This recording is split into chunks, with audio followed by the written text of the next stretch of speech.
This program is presented by Birch Gold Group, the precious metal IRA specialists.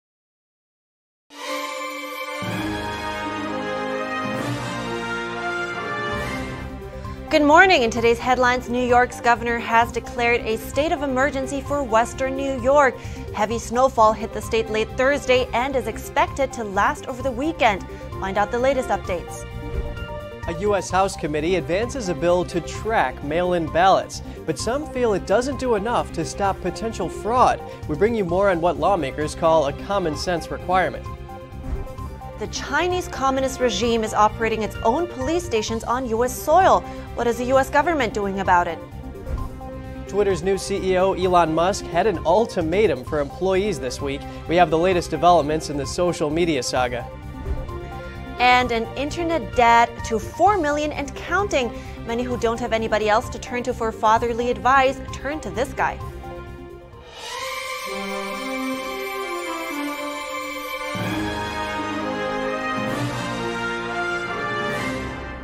Good morning. Welcome to NTD. I'm Kevin Hogan.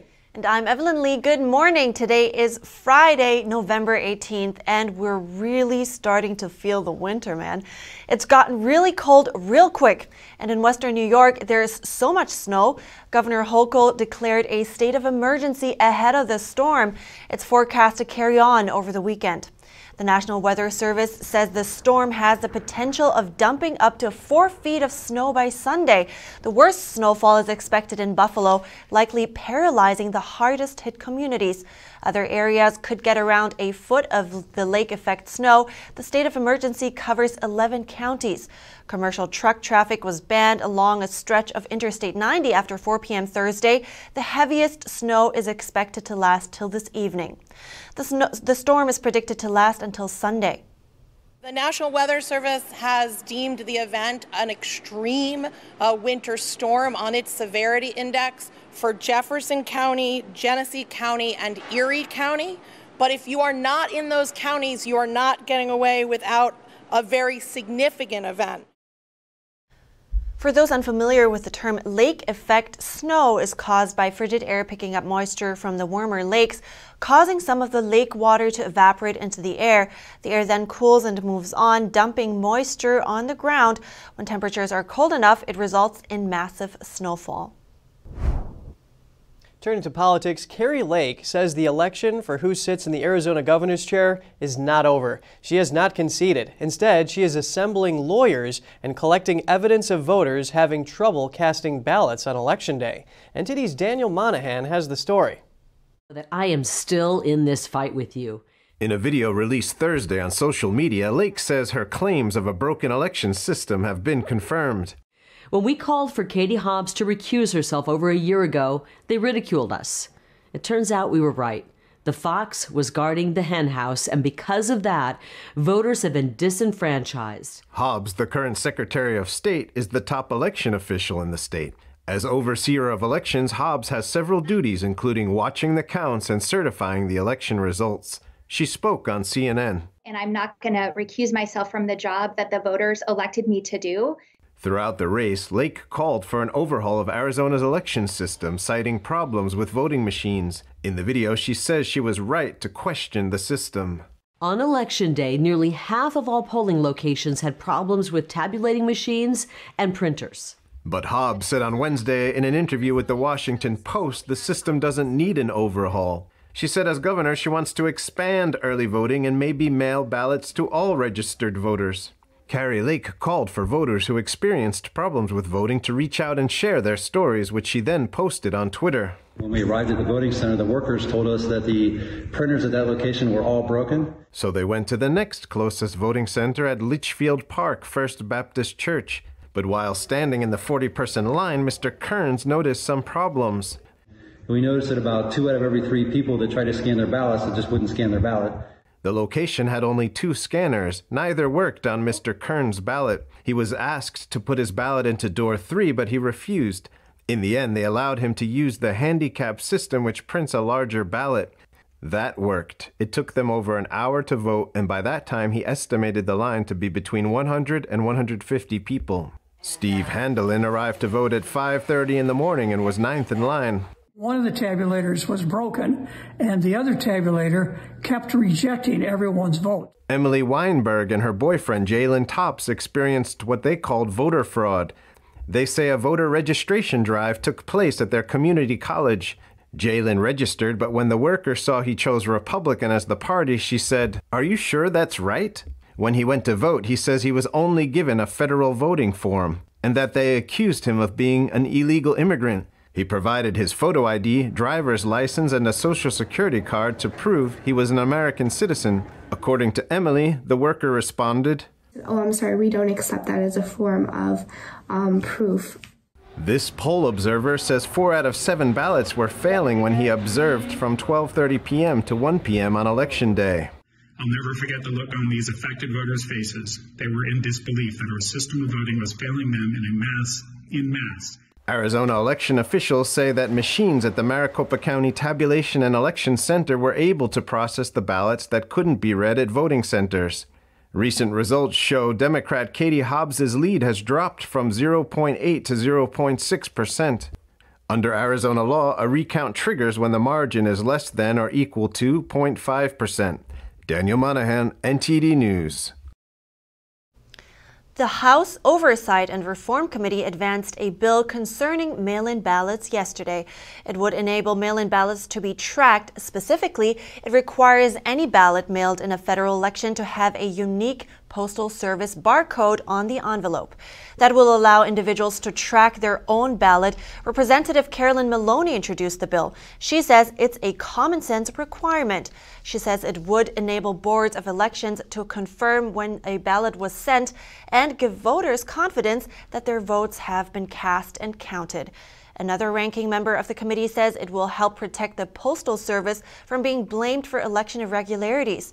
Other lawmakers worry it could give a false sense of security and say it doesn't do enough. They want voter ID measures added. House Republicans announced Thursday they're going to investigate President Biden and his foreign business dealings. They say they want to make sure the president hasn't been compromised by any foreign governments. NTD's Jason Perry has the story. Committee Republicans have uncovered evidence of federal crimes committed by and to the benefit of members of the president's family. Representative James Comer announced that the House Oversight Committee will investigate President Biden. They want to see if he was directly involved in his son Hunter's business deals and if the president is compromised. Committee Republicans have identified over 50 countries the Biden family sought businesses in. On the international side of the Biden family business, the deals were often led by Hunter Biden. And that map there behind the play shows all the countries where the Bidens had a footprint in international business dealings. According to Comer, a whistleblower revealed that President Biden was directly involved in Hunter's international business dealings, many of which raised red flags at U.S. banks.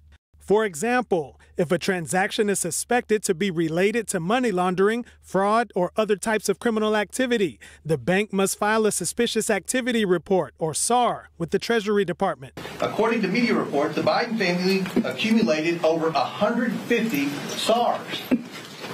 One SAR generated by an American bank to the Treasury Department connects Hunter Biden and his business associates to international human trafficking, among other illegal activities. But there's a catch to getting those suspicious activity reports. Under President Bush, under President Obama, and under President Trump, any committee in Congress could have access to those suspicious activity reports. But when Joe Biden became president, he changed the rules. And now Congress is no longer able to access those reports. When the new Congress is sworn in January, House Republicans hope to use their subpoena power to continue to pursue those bank records. Earlier in the month, Biden was asked what message he had for Republicans who might investigate his family. Lots of luck in your senior year, as my coach used to say. In a statement to CNN, the White House said the investigations are politically motivated, adding that instead of working with President Biden to address issues important to the American people, like lower costs, congressional Republicans' top priority is to go after President Biden with politically motivated attacks, chock full of long-debunked conspiracy theories. House Republicans also released a report that details the evidence they say shows that Biden personally participated in his family's business deals. It can be found at republicans-oversight.house.gov. Jason Perry, NTD News. The Biden administration declared yesterday that Saudi Arabia's crown prince should be considered immune from a lawsuit. This over his alleged role in the killing of a U.S.-based journalist. The move represented a turnaround from President Biden's campaign trail denunciations of Prince Mohammed bin Salman over the brutal slaying.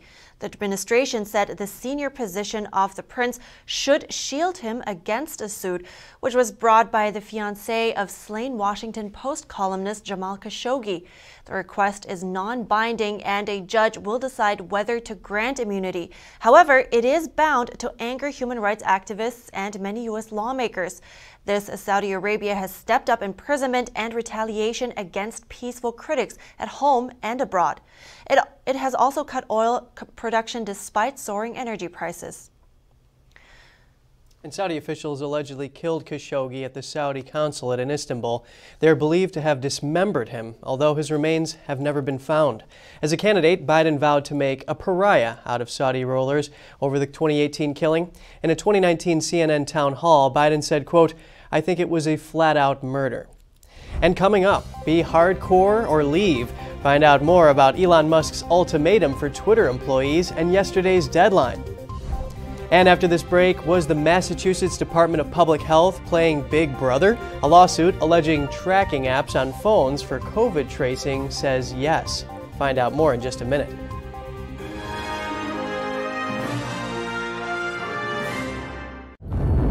I was vaccinated because I'm a carer. I've had all three and I have the flu one as well. As far as the government is concerned, I believe they are doing the best thing for the nation. I just thought it was better that I get it done. I wanted to protect other people. The COVID vaccine has been hailed as a medical and logistical success. It's claimed that millions of lives have been saved. But there's growing evidence that the jab can have devastating consequences. They actually told my wife and two children that they had no hope, and if I did survive, it would be from the waist up. You take one for the team, so I took the vaccine, but now the team's run in the opposite direction.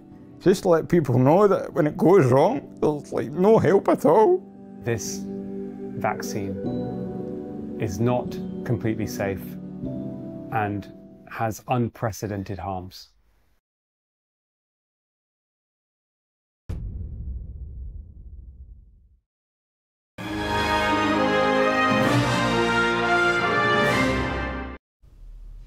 Welcome back. The Chinese Communist Party, or CCP, is operating police station in the United States. Run under the guise of administrative facilities, the stations have a more sinister purpose. They're used to track down, arrest, and extradite people wanted by the CCP. That includes dissidents against the regime and its leader, Xi Jinping. NTD's Jeremy Sandberg has more.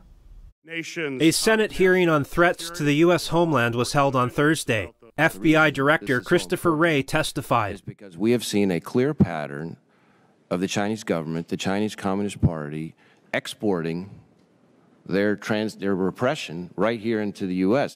Wray says the agency is aware of the Chinese police stations on U.S. soil and is investigating. He says it's outrageous that the Chinese police would attempt to set up shop without proper coordination. It violates sovereignty and circumvents standard judicial and law enforcement cooperation processes. Secretary of Homeland Security Alejandro Mayorkas also testified. He says the threat from China is one of the most significant the U.S. faces in the homeland. It's not only a matter of national security, it's a matter of homeland security in a number of arrays. Mayorkas says it's up to the Justice Department to shut them down. The stations outwardly appear to serve administrative purposes, such as helping Chinese immigrants renew driver's licenses without having to leave the country. But in effect, they act as overseas police stations for the CCP. Wray says the Chinese regime hires private investigators in the U.S. to be their agents and conduct some of this work. He noted situations where bugs have been planted in Americans' cars. Harassing, stalking, surveilling, blackmailing people who they just don't like or who disagree with the Xi regime. And so it's a real problem, and it's something that we're talking with our foreign partners about as well, because we're not the only country where this has occurred. Ireland shut down 2 similar operations in October for illegally acting on behalf of a foreign state. Stations were found and closed in the Netherlands earlier this month in both Amsterdam and Rotterdam. Officials accused them of conducting Beijing's campaign to repatriate critics of the regime back to China to be imprisoned. I'm deeply concerned about this, and I'm not going to just let it lie.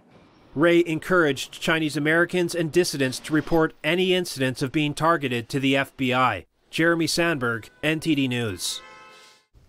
Maryland's Attorney General on Thursday filed a report identifying nearly 160 Roman Catholic priests who have been accused of sexual and physical abuse. The nearly 500-page report outlines at least 600 victims that suffered abuse in the Archdiocese of Baltimore over the last 80 years. The investigation, which began in 2019, identified 115 priests who were prosecuted for sexual abuse or as having been credibly accused of sexual abuse. It also names an additional 43 priests accused of sexual abuse but who were not identified publicly by the Archdiocese. A spokesperson for the Attorney General says the victims' ages range from preschool to young adults. The Attorney General filed a motion in Baltimore Circuit Court to make the report public. And on a slightly lighter note, hundreds of Twitter employees are estimated to have quit this week. That's after the company's new CEO Elon Musk gave them an ultimatum. The deadline was yesterday. Musk sent out a company email on Wednesday. He stated going forward, employees will need to be extremely hardcore and willing to work long hours for the company to succeed. Staff were asked to click yes if they wanted to stay. Those that didn't respond by 5 p.m. Eastern Time on Thursday would have been considered to have quit and given a severance package. Musk has laid off a large portion of Twitter's roughly 7,500 member global workforce. He says the company was losing more than $4 million every day and that bankruptcy is not out of the question. Multiple staff members have sued the company over layoffs. Musk defended the decision. He pointed out every person terminated was given 3 months of severance pay.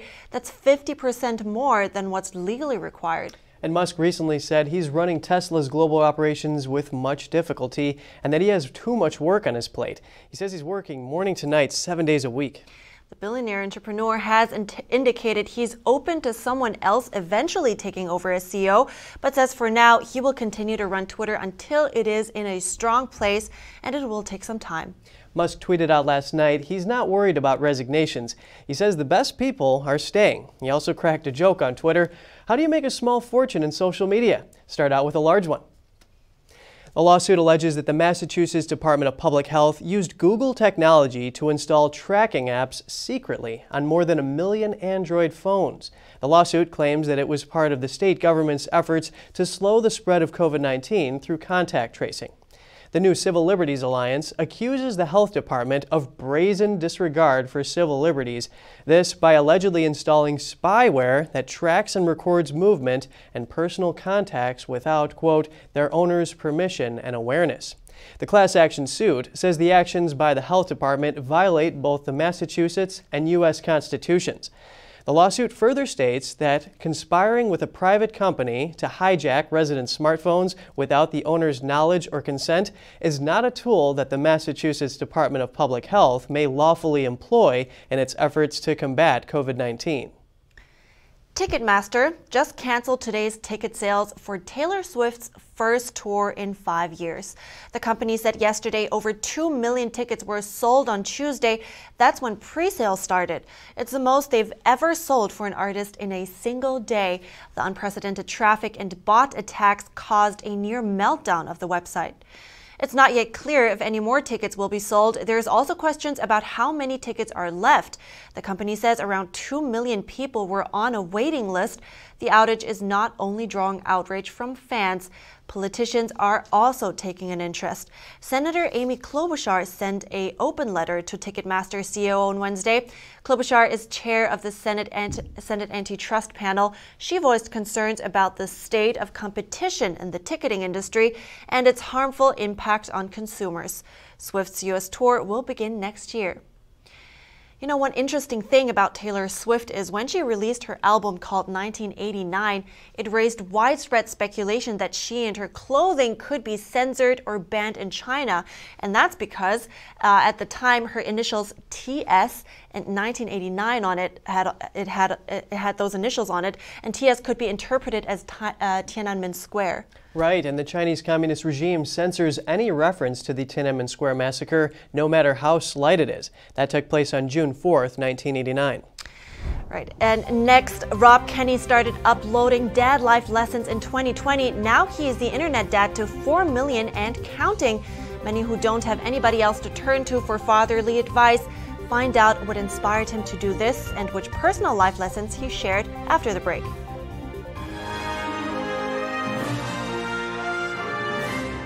This is Stephen K. Bannon. I urge you to protect your savings from inflation by diversifying into a physical gold IRA from Birch Gold Group. Simply text the word NTD to 989898 and you'll get a free info kit on gold IRAs explaining everything. Hi, I'm Smokey Bear, and I made an assistant to help you out, because only you can prevent wildfires. Hey, Assistant Smokey Bear, call me Papa Bear, because I'm grilling up dinner. Do you get it? Yes. Good job. So, what should I do with all these coals? Don't just toss them out. Put them in a metal container because those embers can start a wildfire. I understand. The stakes are high. Ha ha ha ha. See, Smokey thinks I'm funny. Right here, baby.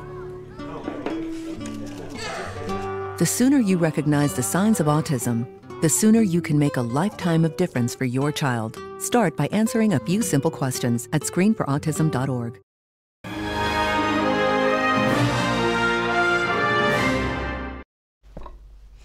Hey Dad, how do I? That's what dads around the world have heard 1,000 times over, and so did Rob Kenny. But he himself didn't have many opportunities to ask this question. That's why he is now sharing advice on how to adult online, becoming the internet dad to 4 million people and counting. And we're bringing in the man himself, Rob Kenny, to tell us more. Good morning, Rob.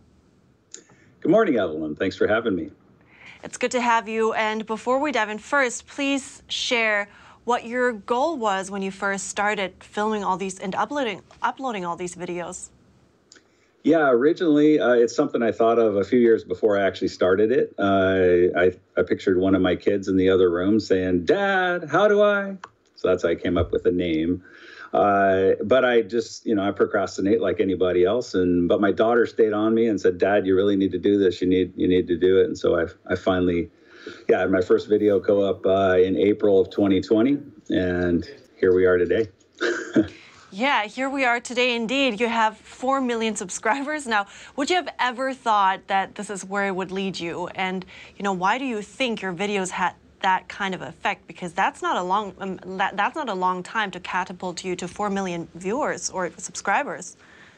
Yeah, it totally caught me off guard, and as I shared with you before the interview, my dad left when I was 14, and so part of my channel was I was trying to share some stuff that would have been good for me to use. I'm old, so YouTube wasn't around when I was younger, but that's what I was thinking. I'd download some information from my head that I had. A lot of it I learned the hard way, and so I was just trying to I thought I'd have 30 or 40 followers and kind of create this nice little tight-knit community.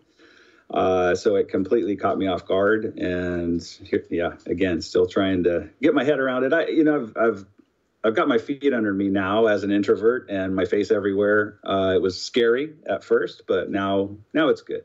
And, talking about that, providing what you didn't really had as a kid, what is the most valuable lesson, though, that you could teach?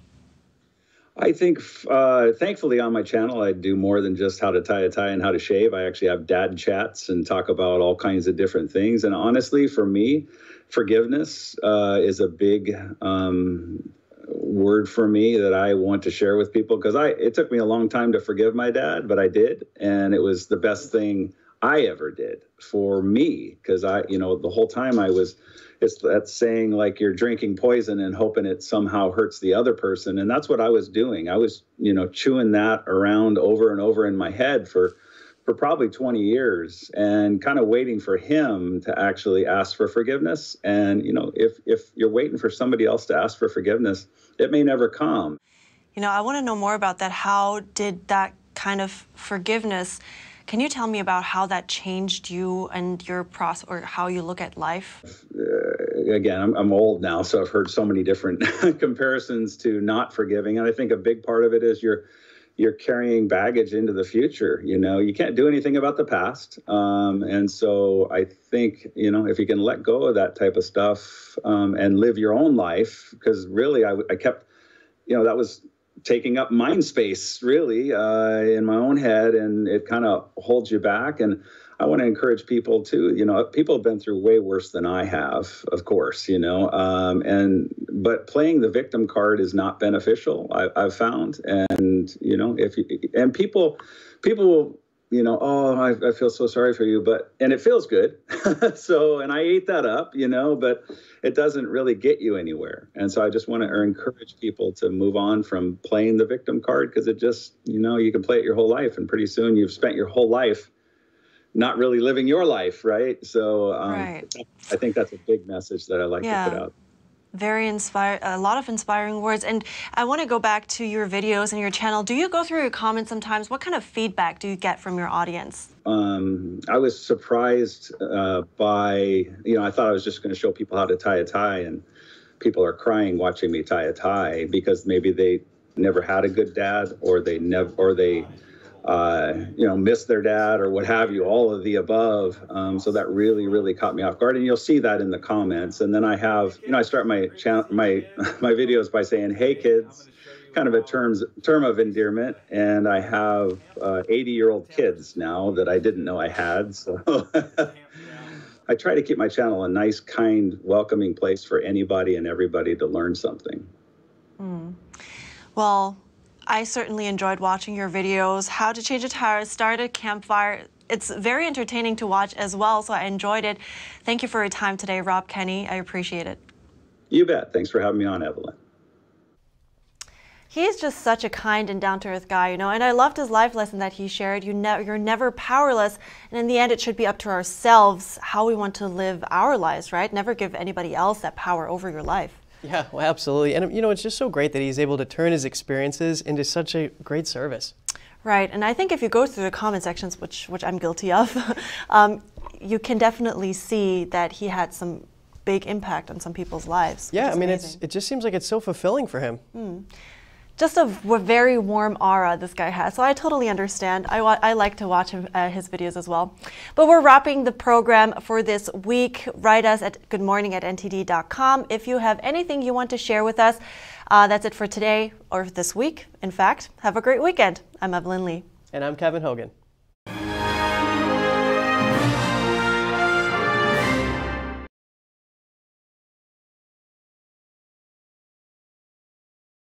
Thanks for watching us on YouTube. Did you know YouTube only keeps selective videos on its platform?